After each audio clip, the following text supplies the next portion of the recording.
Hey guys, welcome to Adil Maths. Today we are doing exercise 3.1 question 2. Question क्या है देखते हैं. The coach of a cricket team buys 3 bats and 6 balls for ₹3900. क्या है मतलब coach होता है ना क्रिकेट टीम का. यस. तो वो क्या उन्होंने क्या करा 3 बैट्स और 6 बॉल्स खरीदे ₹3900. लेटर बाद में शी बॉयज अच्छा मैम है ये जो कोच है वो कैसे कौन है मैम है. She buys another bat. बाद में मैम ने क्या करा कि उन्होंने एक बैट और खरीदा. बाई अनदर बैट मतलब एक बैट और खरीदा. एंड 3 मोर बॉल्स और 3 बॉल्स और खरीदी ऑफ द सेम काइंड मतलब उसी टाइप की जो उन्होंने पहले खरीदी थी उसी टाइप की फॉर ₹1300 की उन्होंने एक बैट और 3 बॉल और खरीद ली. Represent this situation algebraically and geometrically. तो हमें इस सिचुएशन को एल्जेब्रिकली भी बताना है और ज्योमेट्रिकली भी बताना है. तो भाई एल्जेब्रिकली का मतलब होता है कि हमें इसका इक्वेशंस के फॉर्म में हमें इसको रिप्रेजेंट करना है. मतलब linear equation in two variable मतलब हमें पहले वेरिएबल लेके इसको हमें वेरिएबल्स के फॉर्म में इस एक्सप्रेशंस को मतलब हमें एल्जेब्रिक एक्सप्रेशन जो होता है ना उसके फॉर्म में शो करना है. तो ये क्या है देखिए यहाँ पे बैट्स और बॉल्स का क्या है रेट्स जो होते हैं मतलब उसका जो कॉस्ट होता है उसका यहाँ पर बात चल रही है. तो हम वेरिएबल भी हम उसी को मान लेंगे बैट के और बॉल के कॉस्ट को. तो सॉल्यूशन में यहाँ लिखता हूँ. सॉल्यूशन में मैं लिखूंगा लेट मान लूंगा let the cost of a bat be x.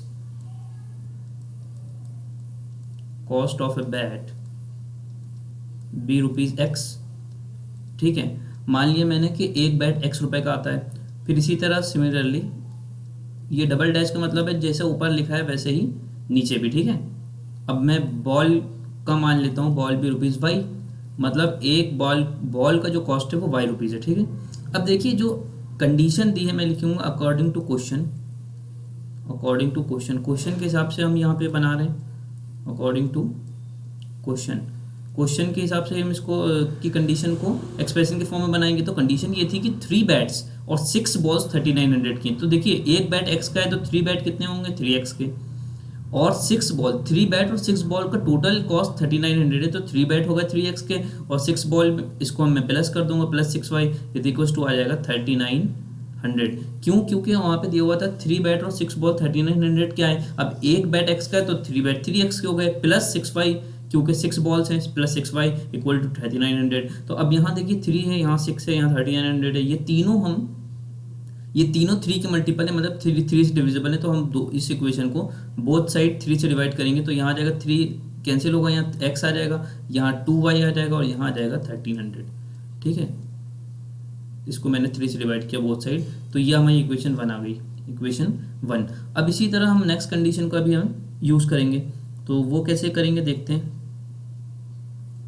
देखिए अगली कंडीशन क्या है later she buys another 3 balls and she buys another bat and 3 more balls मतलब एक बैट उन्होंने और खरीदा और 3 बॉल और खरीदी कितने की फॉर ₹1300. यहाँ देखिए क्वेश्चन में of the same kind for ₹1300. तो इसका मतलब 1300 का उन्होंने एक बैट और 3 बॉल और लिया.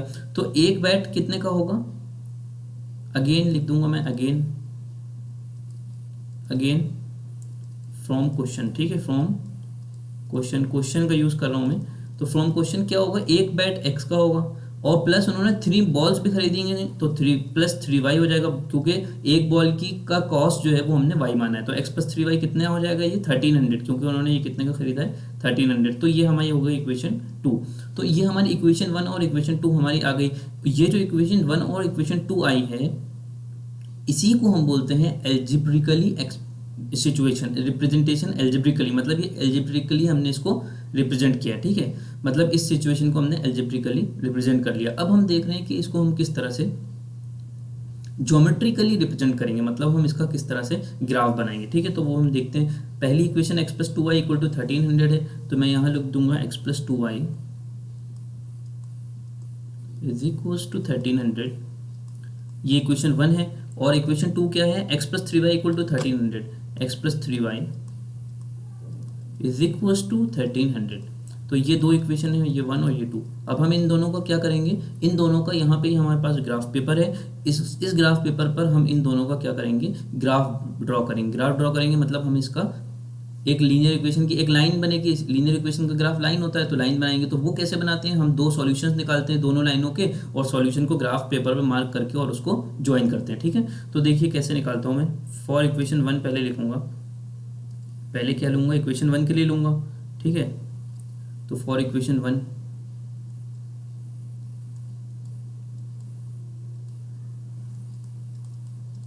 फॉर इक्वेशन वन के लिए लूँगा मैं। तो अब देखिए इक्वेशन 1 में अगर एट एक्स इक्वल टू 0 निकालूँ, मतलब एक्स इक्वल टू 0 पर मैं वैल्यू देखूँ, तो यहाँ मैं जब 0 पुट करूँगा तो 2y इक्वल टू 1300 आ जाएगा। तो y की वैल्यू क्या आ जाएगी, 1300/2, वो कितना होता है 650। ठीक है, 650 आ गया। फिर अगेन क्या करेंगे, again at x equals to, अब हम कुछ और ले लेते हैं। तो देखिए एट एक्स इक्वल टू मैं अगर 100 ले लूँ तो ये 1300 माइनस 100 क्या हो जाएगा 1200, 1200/2 600 हो जाएगा। तो at x equal to 100, y equal to कितना आ जाएगा 600। ठीक है, तो ये आ गया। अब मैं इक्वेशन 2 के लिए लूँगा, इक्वेशन 2 के लिए लूँगा। तो इक्वेशन 2 कैसे होगा देखते हैं। तो देखिए for equation 2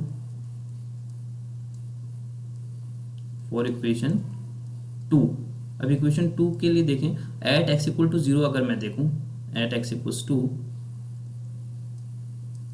0, at x equal to 0 पे क्या होगा, 3y इक्वल टू 1300 आ जाएगा और y इक्वल टू आ जाएगा 1300/3। अब देखिए एट एक्स इक्वल टू 0 अगर मैं यहाँ लूँ, y इक्वल टू 1300/3 आ रहा है, तो वो डेसिमल में आएगा। तो मैं x की वैल्यू कुछ इस तरह से ले लूँ कि वो 1300 में माइनस करने के बाद 3 का मल्टीप्लाई, क्योंकि 1300 में अगर मैं मान लो मैं x इक्वल टू 100 ले लूँ तो 1300 माइनस 100 1200 हो जाएगा। और 1200 जब हम y की वैल्यू निकालेंगे तो 3y equal to 1200, y equal to 1200/3, मतलब y इक्वल टू 400 आ जाएगा। तो वो ज़्यादा सही रहेगा। तो इसलिए मैं x इक्वल टू क्या ले लूँगा 100, 0 लेता मैं तो वहाँ पे क्या आ रहा था, डेसिमल आ रहा था। तो x इक्वल टू 100 पे आएगा, y इक्वल टू कितना आ जाएगा 400। क्यों, क्योंकि x इक्वल टू 100 पर यहाँ 100 माइनस आएगा, है ना, तो 1200 हो जाएगा। 3y equal to 1200, then it will becomes 3y equal to 1200/3, that is 400। ठीक है, at similarly at x equal to, अब मैं कुछ और वैल्यू ले लेता हूँ। तो एट एक्स इक्वल टू अगर मैं 200 ले लूँ तो 13 माइनस 200 कितना होता है 1100, तो वो 3 से डिविजिबल नहीं होगा।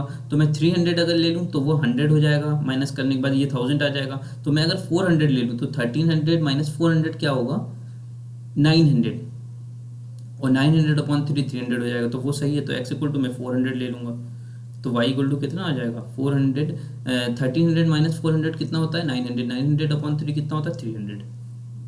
तो ये आ गया। तो ये गाइस आपको समझ में आ रहा होगा, ये बहुत आसान है किस तरह से इसका ये। तो ये जो x equal to 100, y equal to 400, ये एक 100,400 सॉल्यूशन आ गया, 400,300 सॉल्यूशन आ गया। क्योंकि ये हम क्या करते हैं, आर्बिट्रेरी इन इक्वेशंस में कोई भी x की वैल्यू हम पुट करते हैं और y की वैल्यू सॉल्व करते हैं, उसी को हम बोलते हैं सॉल्यूशन। तो फर्स्ट इक्वेशन के सॉल्यूशन क्या आ गए 0,650 और 100,600। तो ये x y की ये वैल्यू अगर हम इक्वेशन 1 में रखेंगे ना तो वो उसको सेटिस्फाई करेगा। ये सॉल्यूशंस आते हैं। हम सॉल्यूशंस कैसे निकालते हैं, आर्बिट्रेरी अपने मन से। आर्बिट्रेरी का मतलब होता है अपनी चॉइस से कोई x की कोई भी वैल्यू यहाँ पे पुट करते हैं और y की वैल्यू सॉल्व कर लेते हैं। तो ये दोनों x y की वैल्यू इसको सेटिस्फाई करती हैं। अगर आप देखें, पहले देखिए मैं बता रहा हूँ, x equal to 0, y equal to 650, x equal to 0 यहाँ पुट करें और y इक्वल टू 650, तो यहाँ 0 हो जाएगा, 0 + 650 इंटू 2 1300, तो 0 + 1300 इक्वल टू 1300, मतलब वो सेटिस्फाई कर रहा है।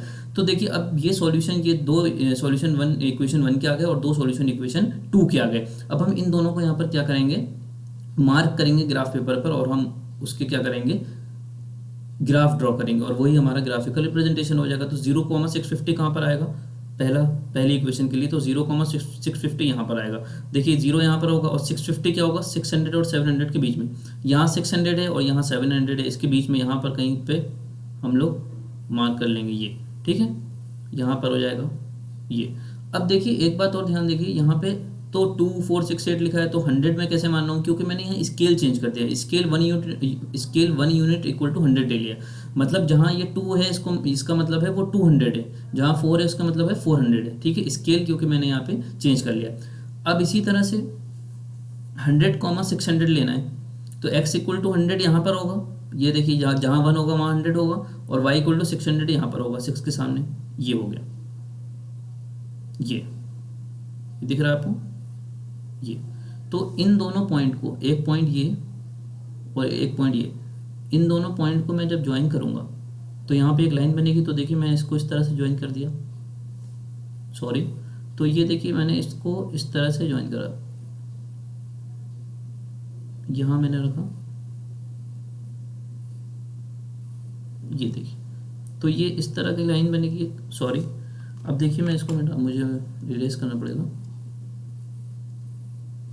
हाँ, तो देखिए इन दोनों पॉइंट्स को जब हम ज्वाइन करेंगे तो लाइन बनेगी, और वो लाइन हो जाएगी कौन सी, हमारी इक्वेशन 1 की का ग्राफ। तो ये इस तरह से आएगा। तो देखिए अभी क्या है कि हमारे पास स्केल नहीं है और हम इस तरह से इसको बना रहे हैं, तो आप समझ पा रहे होंगे कैसे बनेगा ये।